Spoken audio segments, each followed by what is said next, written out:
Hey guys, before we start this video, I just wanted to let you guys know that Nighthawks is now a podcast and it has a YouTube channel. The link will be in the description for the YouTube channel if you guys want to listen to it and do not have SoundCloud. Thank you so much, and the links will be in the description. Let's go into the video. I just wanted to do that real quick. Okay, goodbye. Boop. Now, maybe a surprise to my new subscribers that I used to upload music on this channel. It used to just be a music channel. Not necessarily my own music, but music that I genuinely liked. It could have been soundtrack, and then later from there it went to Vaporwave, and then after that, Expirimental works. But as time went on, and you can see this with my ever-changing theme in my YouTube channel, that I was really into lo-fi at one point, as many people were. In fact, it was the main reason that people started subscribing to the channel in the first place. I used to really love music, and I still do to this day. There's a few beginning gags in my videos where I put songs of artists that I think should get more recognition.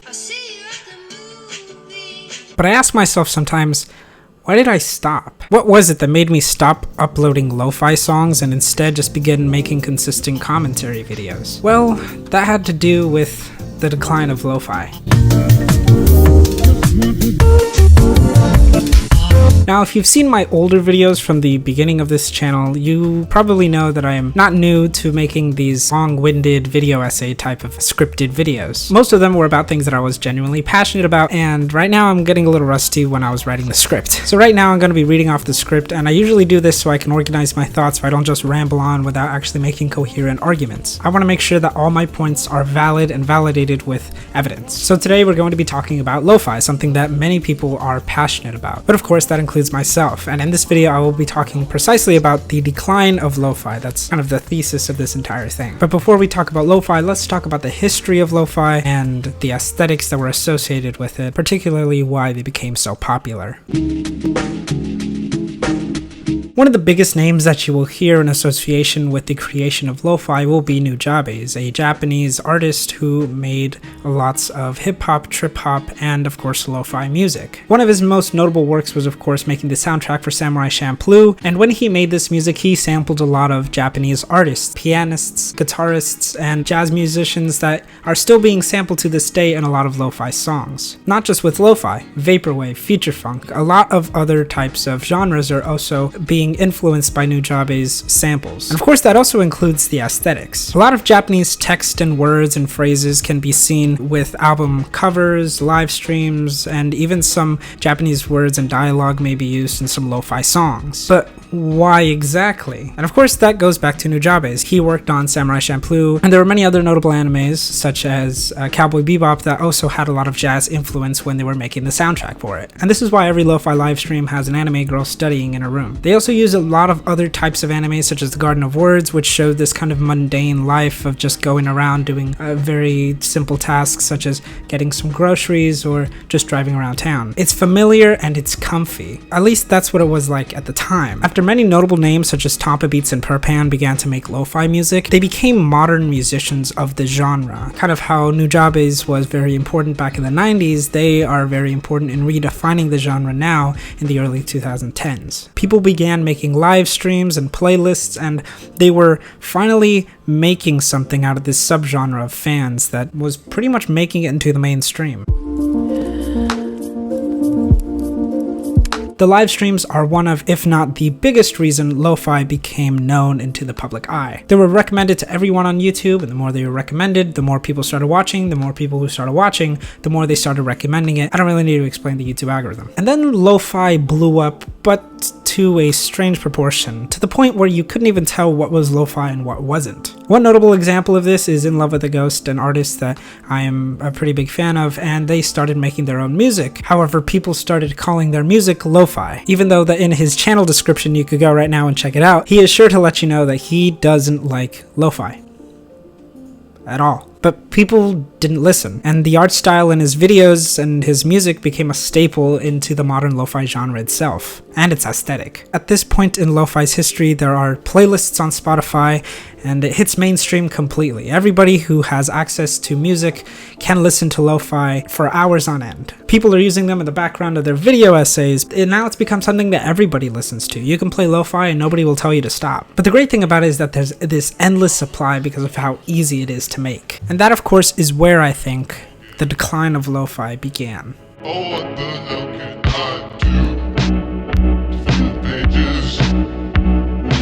It's become somewhat of a meme, and I'm not necessarily just talking about the streams, as we've seen many examples of that, but the music itself. People have been getting popular songs and making them lo-fi by slowing them down, adding reverb, and putting the pitch down. And all they had to do was just put a boom bap track in the back, and of course boom bap was a genre that also started lo-fi, I guess. It was a big influence on Nujabes and other types of artists. You go to Instagram and you see these edits of popular movies with lo-fi songs over them. Posts with sad titles in Japanese and English, just these sad phrases about how sad they are, and images of over their bedrooms or Japanese alleyways. Not to mention sad Simpsons edits, which, to be quite honest, is pretty much its own video in and of itself. But it went from music that sounded beautiful and calming, melancholic and nostalgic, and to this thing that made you sad and just reminded you that she's never gonna love you. To the point where now there are compilations of sad and scary lo-fi music. I mean, if you want to get into the Halloween mood, you just search up scary lo-fi, and I guess there's a whole playlist just listing it off. And the thing is that I still watch them, I still listen to them, I do. I mean, like, if now that Halloween's coming around, I would listen to them, and you know, there's nothing wrong in that. I'm not saying don't listen to lo-fi, and I'm not saying that lo-fi isn't relevant anymore. So if I'm still listening to it and I'm saying that lo-fi isn't relevant anymore, then why am I saying that lo-fi is dead?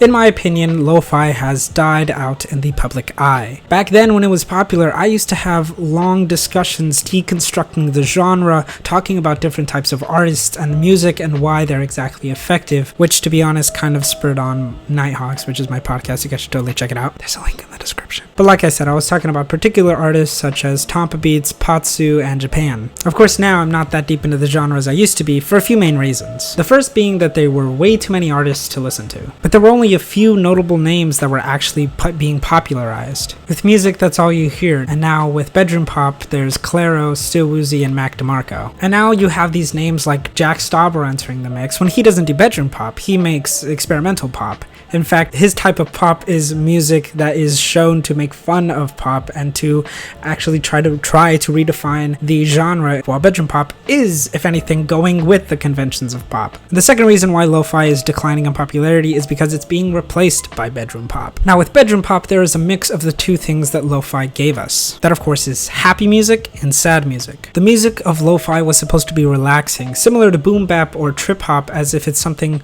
jazzy that you put on in the background. Then it became sad with the whole I don't love you anymore type of aesthetic. Instead of high quality anime where you're out getting groceries or studying indoors with the sunlight coming in through the window, it's now rainy nights in Japan while you're stuck in your bedroom scrolling through Instagram and thinking about the girl that will never love you. These two aesthetics changed, and the positive one got outshadowed and the negative one was just grown out of. Lo-fi was made by people who were in their late teens and early 20s, and now that they have grown out of that area and that age, there's not a lot of people producing it, and so there's not a lot of people listening to it either. The fan base grew with the music. There is lo-fi music continuing, but on social media you tend to follow people that are your age group, and so if your age group listened to lo-fi at the late teens or early 20s, as time goes on and you are entering your early 20s or late teens, your music taste also changes, and so does the internet's music taste. And the aesthetics are the same. You're sitting on your bed listening to these deep lyrics, and you're combining it with these happy instrumentals with synth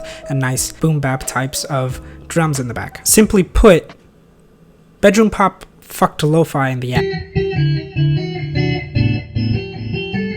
Instead of becoming its own genre, it was mixed with boom bap, trip hop, and so the aesthetics of lo-fi became harder and harder to define. So people grew out of it, and that's the end of it, to be honest. In the peak of its popularity, it was easily defined. It was this nice, happy music that you would put in the background as something that would keep you company, if anything, while you're studying. Now it's the aesthetic of choice when you're trying to be sad, or for traveling vlogs, I guess. What used to dominate the public's eye was now a niche community once again, and it became less about the aesthetics and more about the music. And that's exactly what happened back when Samurai Champloo popularized it, and then it went back into its niche, and then with the 2014 release of Tompa Beats EP, it popularized it again, and now in 2019, you're seeing it come back to its niche because it's more about the music and less about the aesthetics that came about when it was popularized. And I think now it's better off this way, more about the music and less about the visuals.